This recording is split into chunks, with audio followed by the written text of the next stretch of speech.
तो नमस्कार साथियों, स्वागत है आप सभी का। और आज हम बात करेंगे पीटीटी 2021 की एक्सपेक्टेड कट ऑफ के बारे में कि जो भी भाई अभी एग्ज़ाम दे के आए हैं, चाहे 4 वर्ष वाले हो, चाहे 2 वर्ष वाले हो, चाहे मतलब बीए बीएड या बीएससी बीएड वाले हो, या फिर फाइनल ग्रेजुएशन करने के बाद बीएड की हो, उन दोनों के बारे में जानकारी मैं इसमें देने वाला हूँ। तो आपके कितने नंबर आ रहे हैं और कितने नंबर पर हालांकि इसमें सिलेक्शन हो जाएगा, तो पूरी जानकारी मैं इस वीडियो में दूंगा। तो वीडियो को अंत तक जरूर देखना है। चैनल पर नए हैं तो सब्सक्राइब जरूर कर लेना। इसके साथ ही शाम को एक वीडियो आ जाएगा जिसमें कि ये जानकारी देने वाला हूँ कि आप बीएसटीसी और बीए साथ में कैसे कर सकते हैं।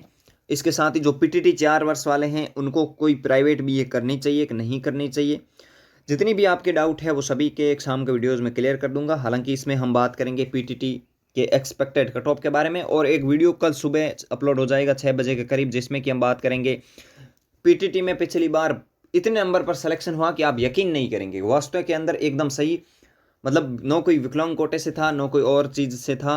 हालांकि उसका एकदम सही से ओबीसी में इतने कम नंबर से सिलेक्शन हुआ कि आप खुद हैरान रह जाएंगे। उसका वीडियोज़ भी सुबह अपलोड हो जाएगा, आप सभी को ज़रूर देखना है। तो इसमें हम बात करेंगे पूरे की पूरी एक्सपेक्टेड पीटीटी की कट ऑफ के बारे में। तो चलिए सेशन को शुरू करते हैं और आत्मविश्वास बनाए रखें, मेहनत करते रहिए। चलिए शुरू करते हैं सेशन को।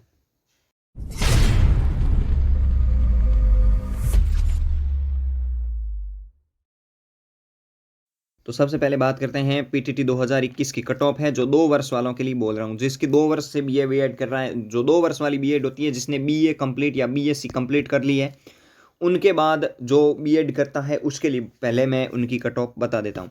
देखिए, जनरल कैटेगरी से अगर कोई भाई है जनरल कैटेगरी से, और जो 2 साल वाली बीए बीएड करना चाहता है, तो उसके लिए क्या प्रोसेस रहेगा, मेल के लिए कितने नंबर चाहिए, फीमेल के लिए कितने नंबर चाहिए। तो मैं गारंटी देता हूं कि अगर आपको फर्स्ट लिस्ट में सिलेक्शन लेना है, और अगर आप जनरल कैटेगरी से हो, मेल हो, आदमी हो, तो आपको कम से कम कितने नंबर पर सिलेक्शन होगा, तो आपको कम से कम मिनिमम आपको लगभग आप 350 नंबर के करीब आपके पास नंबर होने चाहिए। जी हाँ, 350 के करीब आपके पास नंबर होने चाहिए अगर आप फर्स्ट लिस्ट में नंबर लेना चाहते हैं और जनरल कैटेगरी से हैं, मेल कैटेगरी से हैं, और तो आप आराम से 350 में सिलेक्शन ले पाएंगे। और फीमेल है तो 330 तक आपका आराम से सिलेक्शन हो जाएगा, कोई रोकने वाला नहीं है।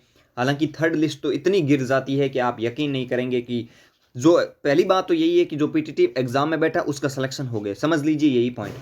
जो एग्जाम में बैठ गया उसका सिलेक्शन ही हो गया, इसी चीज़ को लेकर चलना है बस।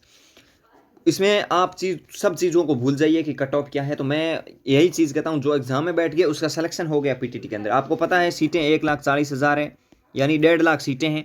मेल 350 बता दिया है, फीमेल 330 पर आराम से सिलेक्शन हो जाएगा। उसके बाद ईडब्ल्यूएस की बात करें, ईडब्ल्यूएस आप थोड़ी सी नीची मान सकते हैं, क्योंकि इस बार ईडब्ल्यूएस के बहुत ज़्यादा भाइयों ने बना ली। क्योंकि ईडब्ल्यूएस से जो भाई है उसकी अगर बीए के अंदर 45% है तो भी वो बीएड कर सकता है, ये भी नियम था। हालांकि जनरल कैटेगरी के लिए मिनिमम आपके पास 50% होना ही चाहिए, वो कैटेगरी थी। तो ईडब्ल्यूएस सब ने लगभग बना लिया है, तो वही 340 के करीब आपका ईडब्ल्यूएस हो जाएगा, और 325-30 के करीब फीमेल का, 30 मान सकते हैं, 25 मान सकते हैं, 25 के करीब आपका है वो ईडब्ल्यूएस से फीमेल का आराम से सिलेक्शन हो जाएगा।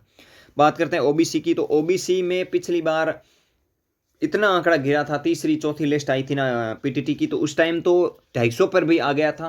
तो फर्स्ट लिस्ट हम मान के चलते हैं कि लगभग 330, आप 330 से 340 तक आप फर्स्ट लिस्ट मान के चलिए कि 330 से 340 तक ओबीसी में फर्स्ट लिस्ट में मेल का सिलेक्शन हो जाएगा। और फीमेल के लिए मान सकते हैं कि लगभग 320 के करीब आपका सिलेक्शन हो जाएगा, अगर आप ओबीसी कैटेगरी से बिलोंग करते हो। तो 2 वर्ष वालों के लिए बता रहा हूँ अभी। एससी के लिए, एससी में अगर कोई भाई 310 नंबर तक की भी अगर ले आता है तो उसका भी सिलेक्शन हो जाएगा। और फीमेल में तो 380, 82, 85 तक आराम से सिलेक्शन हो जाएगा अगर एससी कैटेगरी से हैं। तो बात करते हैं एसटी की, तो एसटी भी इससे भी नीचे आ जाती है, 300 के करीब आपका मेल में आराम से सिलेक्शन हो जाएगा, और फीमेल में तो 200 आप लगभग 60-65 नंबर तक आपका सिलेक्शन आराम से हो जाएगा, अगर कोई बहन एसटी कैटेगरी से, कोई भाई एसटी कैटेगरी से है। तो बात करते हैं 4 वर्ष वालों के लिए। हालांकि इसमें मैं खुला बता चुका हूँ, सीटें हैं 1,40,000। इसमें से 1 लाख सीटें हैं वो सिर्फ एंड सिर्फ आपके किसके लिए हैं, 2 वर्ष वाली बीएड के लिए। और 40,000 सीटें हैं वो 4 वर्ष वाली, जो आपकी पीटीटी होती है, जिसके अंदर बीए बीएड या फिर BSc BEd होता उसकी सीटें हैं। तो अब 1 लाख में सिलेक्शन लेने के लिए तो कोई ज़्यादा इशू ही नहीं है। जो भी भाई एग्जाम में बैठा है मुझे उम्मीद है कि 100 क्वेश्चन तो हर कोई करके निकलता है यार, हर कोई 100 क्वेश्चन तो राइट करके ही निकलता है। अगर तुक्का भी वाक्य आया ना तो मान लीजिए 50-100 गलत हो रहे हैं, 100 सही हो जाएंगे, माइनस मार्किंग है नहीं। तो इसमें आप मान के चलिए कि 100 क्वेश्चन तो लगभग सही करके आते हैं। मैं मानता हूं कि 5 लाख में से काफ़ी सारे ऐसे भाई हैं जो 400-400 नंबर भी लाएंगे लेकिन एडमिशन नहीं लेंगे। वो मैं भी हूं, आपके 2020 का आपके सामने उदाहरण हूं। मेरे 400 नंबर थे फिर भी मैंने पीटीटी में एडमिशन नहीं लिया, क्योंकि फीस का बहुत ज़्यादा इशू है, इसमें फ़ीस बहुत ज़्यादा लगती है। इस वजह से भाई हम क्षमता नहीं है कि इतनी फ़ीस भर पाए, इसलिए हमने इसमें एडमिशन नहीं लिया। तो ऐसे भाई बहुत सारे मिल जाएंगे जो BSTC में और PTT दोनों में अप्लाई किया है। अगर उनका BSTC में हो रहा है तो BSTC की तरफ जा रहा है, जिसका BSTC में हो रहा है ना उनका PTT में इतना अच्छा स्कोर है कि वो गवर्नमेंट कॉलेज भी लेके चले जाएंगे, ठीक है।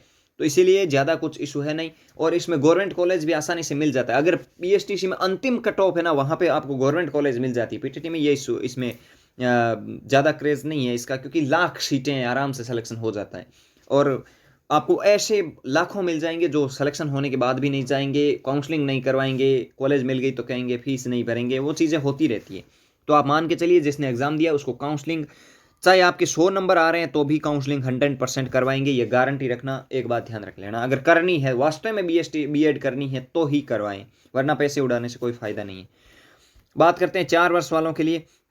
तो 4 वर्ष वालों के लिए कोई कैटेगरी वाइज बताने की ज़रूरत ही नहीं है, ना कोई और कोई प्रॉब्लम है। अगर जनरल कैटेगरी से कोई भाई है, वो BA करना चाहता है, मतलब BA PTT में BA BEd वाला है, और अगर कोई भाई 300 लगभग 50 नंबर 30 नंबर के खींच लेता है तो उसका सिलेक्शन आराम से हो जाता है। 30 से 50 नंबर आप मान के चलिए, 30 से 350 तक, 330 से 350 तक अगर कोई नंबर खींच लेता तो आराम से सिलेक्शन हो जाएगा। और 320 से 330 तक अगर कोई महिला है उसका सिलेक्शन आराम से हो जाएगा। मान के चलिए कि OBC में अगर कोई भाई 310 से 320 के मध्य रहता है तो उसका आराम से PTT के अंदर 4 वर्ष वाले के अंदर सिलेक्शन हो जाएगा, OBC कैटेगरी से, ठीक है, OBC से। और अगर कोई महिला है तो 300 नंबर पर भी आराम से सिलेक्शन हो जाएगा। इतना आराम से सिलेक्शन हो जाता है PTT 4 वर्ष वाले में कि बहुत सारे भाई हैं जो पेपर तो देते हैं लेकिन एडमिशन नहीं देते। अब 5,33,000 ने फॉर्म भरा है, मतलब टोटल ने, और 1,40,000 सीटें। तो मैं मान के चलता हूँ कि इसमें से 2 लाख ही ऐसे भाई हैं जो जिद और दिल से चाहते हैं कि हमें BEd करनी है वाले हैं। दूसरे तो ऐसे ही फालतू फॉर्म भरते हैं, उनको करनी नहीं होती है, बस ऐसे ही फॉर्म भर के आ जाते हैं, बस एग्ज़ाम देख के आएंगे, ठीक है। मेरा भी मन था, पिछली बार हो गया, फिर भी मैं कि एक बार देख लेते हैं एग्जाम दे के, फिर दिया नहीं था। क्योंकि सभी होते हैं इस तरह से, एग्जाम देख के आते हैं। क्या होता है, अगर कोई ग्राम सेवक की तैयारी कर रहा है फिर भी बोल रहे हैं कि यार देख के आते हैं जीके किस टाइप का था, तो उस तरह से एग्जाम दे देते हैं। इसमें ज़्यादा कोई इशू है नहीं, तो इसमें ज़्यादा टेंशन लेने की जरूरत नहीं है। अगर कोई SC ST से कोई बिलोंग करता है, EWS से, तो वो लगभग 250 से 280 तक यहाँ पे भी आराम से सिलेक्शन हो जाता है 4 वर्ष वाले के अंदर। BA BEd के लिए बोल रहा हूँ। BSc BEd का बहुत मतलब थोड़ा सा इसे हाई लेवल का क्रेज है। BSc आपका BEd हो गया ना, इसके अंदर थोड़ा सा क्रेज ज़्यादा है। अगर कोई जनरल से है तो 370 के करीब आपका सिलेक्शन हो जाएगा BSc BEd के अंदर। BSc BEd के अंदर थोड़ा क्रेज ज़्यादा रहता है, क्योंकि इसके अंदर बहुत ज़्यादा मतलब लड़के जो भी है वो पढ़े लिखे आते हैं, मतलब इंटेलिजेंट स्टूडेंट मान सकते हैं उसके अंदर, ठीक है। और महिला है तो 300 आप 50 से लगभग 60 मान के चलिए। जनरल कैटेगरी से है तो BSc BEd के लिए, ठीक है।